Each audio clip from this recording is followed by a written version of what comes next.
Assalamualaikum warahmatullahi wabarakatuh. Perkenalkan, nama saya Guru Musyafa dengan NIM 2453178 lokal PAI 4F. Pada kesempatan kali ini saya akan menyampaikan analisis mengenai kelebihan dan kekurangan dari sebuah jurnal yang membahas tentang dua tokoh penting dalam pembaruan pemikiran Islam modern, yaitu Jamaluddin Al-Afghani dan Muhammad Abduh. Pertama, dari segi kelebihan jurnal ini, yang paling utama adalah tema yang dianggap sangat kuat dan relevan. Jamaluddin Al-Afghani, Muhammad Abduh merupakan tokoh yang berpengaruh besar dalam perkembangan pemikiran Islam modern, khususnya dalam bidang informasi, pendidikan, politik Islam, dan gerakan pembaruan. Oleh karena itu, pembahasan mengenai keduanya masih sangat penting untuk dipelajari hingga saat ini.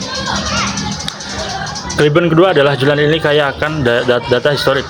Penulisan menjelaskan dengan cukup rinci mengenai biografi kedua tokoh tersebut, perjalanan intelektual mereka, serta peran dan pengaruhnya di berbagai negara. Hal ini menunjukkan bahwa penulis memiliki pemahaman yang cukup baik terhadap sumber-sumber sejarah yang digunakan. Selanjutnya, jurnal ini juga didukung oleh referensi akademik yang cukup jelas di dalam daftar pustaka ensiklopedia Islam karya John L. Esposito serta Taufik Abdullah. Hal ini menunjukkan bahwa penulisan jurnal tidak dilakukan secara sembarangan, melainkan berdasarkan literatur yang dapat dipertanggungjawabkan secara ilmiah. Selain itu, jurnal ini juga memiliki nilai analisis pemikiran, tidak hanya menjelaskan sejarah, tetapi juga membahas gagasan penting seperti pan-Islamisme, konsep ijtihad, reformasi pendidikan, serta kritik terhadap kolonialisme. Ini menjadi nilai tambah karena menunjukkan bahwa jurnal tidak sepenuhnya bersifat deskriptif. Terakhir, dari segi struktur, jurnal ini sudah mengikuti format dasar karya ilmiah, yaitu terdapat abstrak, pendahuluan, pembahasan, penutup, dan daftar pustaka. Walaupun masih sederhana, struktur ini sudah sesuai dengan standar penulisan ilmiah pada umumnya.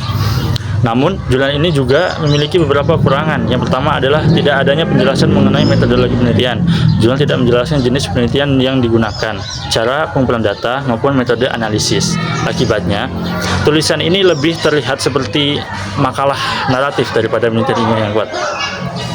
Kekurangan kedua terletak pada bahasa dan tata penulisan.